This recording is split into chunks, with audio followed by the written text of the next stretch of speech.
মৰমৰ ছাত্ৰ ছাত্ৰীসকল আজি আমি আলোচনা কৰিম ক্লাছ 10ৰ হাফ ইয়াৰলি এক্সামিনেশ্যন 2024ৰ মৰিগাঁও ডিষ্ট্ৰিক্টৰ ছ'চিয়েল সায়েন্স অৰ্থাৎ সমাজ বিজ্ঞানৰ প্ৰশ্ন কাকতখন ইয়াত থকা এমচিকিউখিনি আলোচনা কৰিম এই এমচিকিউখিনি তোমালোকে ভালদৰে চাই যাব প্ৰথমৰ পৰা শেষলৈকে ভিডিঅ'টো তেন্তে আগন্তুক যি পৰীক্ষা তোমালোকৰ এনুৱেল এক্সাম হয় বা মেট্ৰিক ফাইনেল হয় তাত উপকৃত হ'ব পাৰিবা যদি প্ৰথমবাৰৰ বাবে চেনেললৈ আহিছে তেন্তে চেনেলটো সাবস্ক্ৰাইব কৰি লোৱা আৰু কাষত থকা বেল আইকনটো প্ৰেছ কৰি লোৱা তো প্ৰথমটো এমচিকিউ চোৱা ঐক্যবদ্ধ বংগ শক্তি এটা বৃহৎ শক্তি দ্বিখণ্ডিতকৰণে বৃহৎ বংগ শক্তিক ভাঙি চুৰমাৰ কৰিব এই কথাষাৰ কোনে কৈছিল এই কথাষাৰ কৈছিল হাৱাৰ্ড ৰিজলিয়ে কৈছিল Question number 2 তলৰ কোনটো উক্তি শুদ্ধ সুৰেন্দ্ৰনাথ বন্দ্যোপাধ্যায়ে বেংগলী নামৰ কাকতখন সম্পাদনা কৰিছিল তাৰ পিছত সৌৰ শক্তি হৈছে এবিধ অপচন বি টু কাৰেক্ট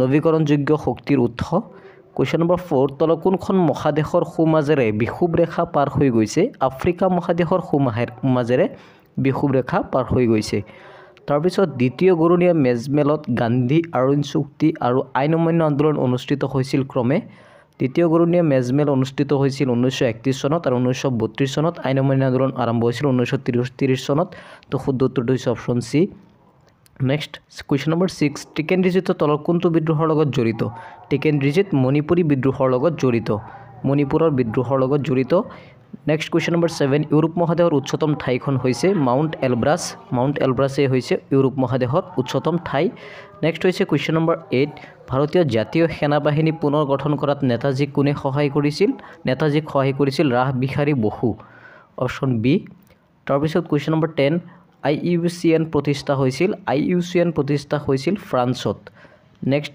ভৱিষ্যত প্ৰজন্মত কোনো প্ৰত্যাহ্বান সৃষ্টি নকৰাকৈ বৰ্তমান প্ৰজন্মৰ অভাৱ পূৰণ কৰাকে বহনক্ষম উন্নয়ন বুলি কোৱা হয় বহনক্ষম উন্নয়নৰ ফলত ভৱিষ্যতৰ প্ৰজন্মই উপকৃত হ'ব আগ্নেয়গিৰি উদ্গিৰণৰ ফলত প্ৰধানকৈ নিৰ্গত হোৱা গেছবিধ হৈছে সালফাৰ ডাই অক্সাইড গেছৰ প্ৰভাৱতে কি হয় আগ্নেয়গিৰি উদ্গিৰণ সৃষ্টি হয় মৰুকৰণৰ দ্বাৰা আটাইতকৈ বেছি আক্ৰান্ত হোৱা মহাদেশখন হৈছে উত্তৰ আমেৰিকা নেক্সট মাটি প্ৰদূষণ ৰোধ কৰাৰ এটা উপায় হৈছে অত্যাধিক পৰিমাণে ৰাসায়নিক সাৰ প্ৰয়োগ কৰা বন্ধ কৰিলে আমি মাটি প্ৰদূষণ ৰোধ কৰিব পাৰি তাৰপিছত এছ আকৃতিৰ মহাসাগৰখন হৈছে আটলান্টিক মহাসাগৰকে এছ আকৃতিৰ মহাসাগৰ বুলি কোৱা হয় যি মুদ্ৰাৰ প্ৰদৰ্শিত মূল্য লিখিত মূল্য অৰ্থাৎ ইয়াৰ অন্তৰ্নিহিত মূল্যতকৈ অধিক সেই মুদ্ৰাকে কি বুলি কোৱা হয় প্ৰতীক মুদ্ৰা বুলি কোৱা হয় নেক্সট কুৱেশ্যন নম্বৰ 17 মুদ্ৰাৰ ক্ৰমবিকাশৰ ধাৰা অনুসৰি 5টা পৰ্যায় হৈছে মুদ্ৰাৰ ক্ৰমবিকাশৰ 5টা পৰ্যায় ক্ৰমান্বয়ে বিনিময় প্ৰথা জন্তুমান অমুদ্ৰিত ধাতু মুদ্ৰা আৰু কাগজী মুদ্ৰা অৰ্থাৎ অপচন বি টু শুদ্ধ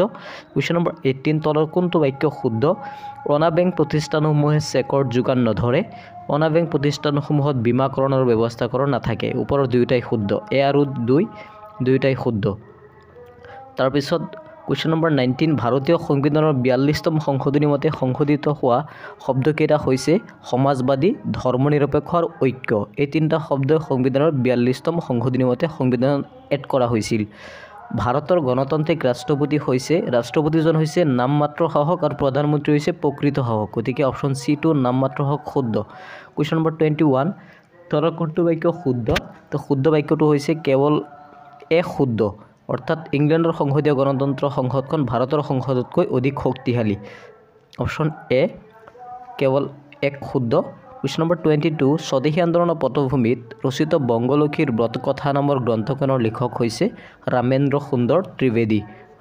সুন্দৰ ত্ৰিবেদীয়ে বংগলক্ষীৰ ব্ৰতকথা নামৰ কাকতখন লিখিছিল তাৰপিছত আফ্ৰিকা মহাদেশৰ বিষয়ে তলত দিয়া উক্তি দুটা পঢ়ি শুদ্ধ উত্তৰটো বাছি উলিওৱা আফ্ৰিকা মহাদেশ 37 ডিগ্ৰী উত্তৰ অক্ষাংশৰ পৰা 34 ডিগ্ৰী উত্তৰ দক্ষিণ অক্ষাংশলৈ বিস্তৃত এইটো শুদ্ধ ইয়াৰ মাটিকালি 2.8 একচুৱেলি 2.4 হে হ'ব গতিকে 1 আৰু 2 দুয়োটাই শুদ্ধ অপচন এ টু কাৰেক্ট তলত দিয়া কোনকেইটা মৰুকৰণৰ কাৰণ হৈছে অত্যাধিক পশুচৰণ আৰু বননি ধ্বংস দুটা গতিকে অপচন বি টু শুদ্ধ এটা হৈছে প্ৰাকৃতিক কাৰক আৰু এটা হৈছে মানৱ সৃষ্ট কাৰক তাৰপিছত 25 শাসন আৰু শোষণ একেলগে চলাই যোৱা হ'ব এই কথাটো কৈছিল লৰ্ড কাৰ্জনে 1917 চনত মহাত্মা গান্ধীয়ে দেশ কৃষকসকলক সমৰ্থন কৰিবলৈ এক সত্যাগ্ৰহ আন্দোলন গঢ়ি তুলিছিল গুজৰাটৰ খেৰাৰ কৃষকসকলক সমৰ্থন কৰিবলৈ সত্যাগ্ৰহ আন্দোলন আৰম্ভ কৰিছিল ভাৰতীয় বন গৱেষণা শিক্ষা সংস্থা গঠন কৰা হৈছিল 1986তে বন গৱেষণা শিক্ষা সংস্থা গঠন কৰা হৈছিল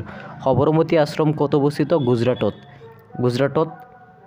সবৰমতী আশ্ৰম অৱস্থিত। বংগমাতা ছবিখন অংকন কৰিছিল অৱনীন্দ্ৰনাথ ঠাকুৰে। অৱনীন্দ্ৰনাথ ঠাকুৰে বংগমাতা ছবিখন অংকন কৰিছিল। বংগ বিভাজন কাৰ্যকৰী কৰা হৈছিল 1905 চনত। ভূগোলবিদ জনছন আৰু ড্ৰাকেনৱাল্ডৰ মতে অৰ্থনৈতিক ভূগোল দেশ কাৰ্যকলাপৰ সৈতে জড়িত, উৎপাদনক্ষম কাৰ্যকলাপৰ সৈতে জড়িত। তাৰপিছত তলৰ কোনটো অজীৱীয় সম্পদ? বায়ু হৈছে অজীৱীয় সম্পদ। তলৰ কোনটো শুদ্ধ? সকলোবোৰ সম্পত্তি সম্পদ, কিন্তু সকলোবোৰ সম্পত্তি নহ'বও পাৰে। শিল্প উৎপাদনৰ প্ৰক্ৰিয়া কোনটো বৃত্তিৰ লগত জড়িত? দ্বিতীয় বৃত্তিৰ লগত জড়িত। মুছলিম লীগে মুক্তি দিৱস কেতিয়া পালন কৰে? 1939 চনৰ 22 ডিচেম্বৰ তাৰিখে। দিল্লী চলো আন্দোলনত প্ৰথমে গ্ৰেপ্তাৰ কৰা সত্যাগ্ৰহীজন হৈছে আচাৰ্য বিনোৱা ভাৱে।